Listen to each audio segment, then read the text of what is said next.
शेतकरी मित्रांनो, शासनाने जाहीर केलेली या 34,000 कोटीची सरसकट कर्जमाफी. तर ही कर्जमाफी कोणत्या शेतकऱ्यांना मिळणार आहे? कोणत्या थकीत शेतकऱ्यांना मिळणार आहे किंवा रेग्युलर शेतकऱ्यांना मिळणार आहे का?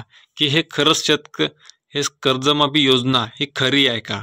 या संबंधितच्या बातम्या ह्या प्रसारित होत आहे. की शेतकऱ्याची ही दिशाभूल करण्यासाठी ही कर्जमाफी योजना आणलेली आहे का? त्याची संपूर्ण माहिती आपण ह्या व्हिडिओमध्ये परिपूर्ण देणार आहोत. तत्पूर्वी शेतकरी मित्रांनो, शासनासंबंधित प्रत्येक योजना आपल्या शेतकऱ्यासंबंधित जी काही माहिती आहे ती आपल्यापर्यंत योग्य पोहोचावी याच्यासाठी आपण या चॅनलवर नवीन असाल तर लाईक सबस्क्राईब नक्की करा. तर शेतकरी मित्रांनो, माननीय मुख्यमंत्री महोदयांनी 34,000 कोटीची अशी मोठी घोषणा आहे, मोठा आकडा घेऊन आपल्या शेतकऱ्यांचे कर्ज लक्षात घेऊन त्या संबंधित हा निर्णय घेतलेला आहे. तर शेतकरी मित्रांनो, महाराष्ट्रामधील शेतकऱ्यांना हे सोन्याचे व आनंदाचे दिवस आहे. कारण आधी आपल्या शेतकऱ्यांना पावसाने रडवले आहे, नंतर पिके पाहिजे तशी आली नाही. जी आली त्यांनाही बाजारात आता चांगला भाव मिळेना. शेतकऱ्यावरील संकटाचा अवकाळ हा संपता संपे नाही. कारण पांढरं सोनं हे पावसात सापडलं अन भावातही घसरलं. अशा एक ना अनेक निसर्गाच्या अवकृपेच्या बाबी आणि दुःखाचा डोंगर हा शेतकऱ्यावर असा उभा ठाकला आहे. त्यामुळे आता ह्या शेतकऱ्यांना कर्जमाफीची योजना ही जी आणली आहे ती महाराष्ट्रातील योजना ही खरीच आहे का? तर किती लाखपर्यंत शेतकऱ्यांना हे कर्जमाफ होणार आहे त्या संबंधित देखील माहिती माननीय उपमुख्यमंत्री साहेब देवेंद्र फडणवीस साहेब यांनी देखील व्यक्त केली आहे.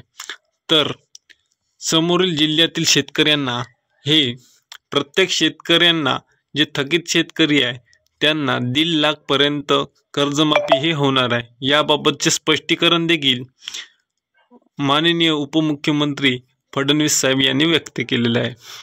आणि उर्वरित त्याच्या व्यतिरिक्त जे पैसे वरचे आहे ते त्या संबंधित बँकेत जाऊन त्या सोसायटीमध्ये जाऊन आपल्या व्यवहाराचा हिशोब करून ते देखील त्यांचे माफ होणार आहे.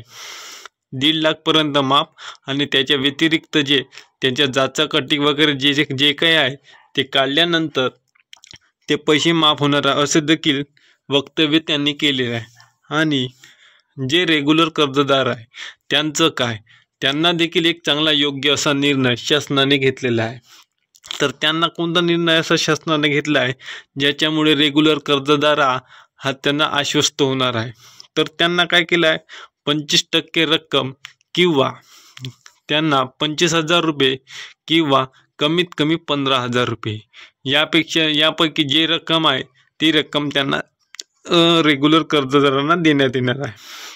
आणि परत रेग्युलर कर्जदार जे नियमित कर्ज भरतात त्यांना चांगल्या योजना देऊन त्यांना आपल्या रेग्युलर कर्जदार भरणाऱ्यांना त्यांना चांगली अशी योजना देऊन, कारण ते परिपूर्ण हे रेग्युलर कर्ज भरत असतात म्हणून त्यांना अशा सवलतीमार्फत देऊन देखील त्यांचा आनंद द्विगुणित करणार असल्याची माहिती देखील फडणवीस साहेब यांनी दिलेली आहे. सध्या राज्यातला शेतकरी हा अवकाळी पाऊस व बोंडअळीचा प्रादुर्भावाने कापसाचा दर्जा घसरला असल्याने तुर्तास हलाखीचा घसरलेला आहे. त्यामुळे तो देखील शेतकरी हा कोलमडल्याचे चित्र हे दिसत आहे. पण ही जी योजना सुरू केलेली आहे कर्जमाफीची योजना, याच्यामध्ये तुर्तास त्यांना आशावादी काहीतरी किरण हे दिसू लागली आहे, जेणेकरून आपण आपल्या जर समोर पाठीवर जो कर्जाचा डोंगर उभा आहे तो कुठं ना कुठं तरी आपला कमी होईल या आशेने या बातम्याकडे या ज्या माध्यमातून बातम्या प्रसारित होत आहे, जे वर्तमानातून बातम्या प्रसारित होत आहे, जे पेपर म्हणून बातम्या जे बघत आहे त्या देखील ते बघू ते थोडे त्यांना आशाच सुरू झाली आहे. त्यामुळे हे कर्जमाफीची योजना अत्यंत लाभदायक आहे व शेतकऱ्यांपर्यंत पोचली पाहिजे.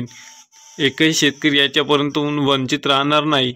यामुळे प्रत्येक शेतकऱ्याने आपल्या बँकेत जाऊन सोसायटीत जाऊन आपल्या कर्जाची विचारपूस करून त्यांच्या काही जाचाकटी लावल्या की नाही लावल्या त्या संबंधित देखील परिपूर्ण माहिती घ्यावी, जेणेकरून आपली फसवणूक होणार नाही याची देखील काळजी घ्यावी. कारण प्रत्येक बातमी ही प्रकाशित झालेली खरीच असेल असं देखील नसते. अफवांवर विश्वास ठेवू नये. असेच नवीन नवीन व्हिडिओ बघण्यासाठी आपला बघत राहा यूट्यूब चॅनल. नवीन असाल तर लाईक सबस्क्राईब नक्की करा. धन्यवाद शेतकरी मित्रांनो.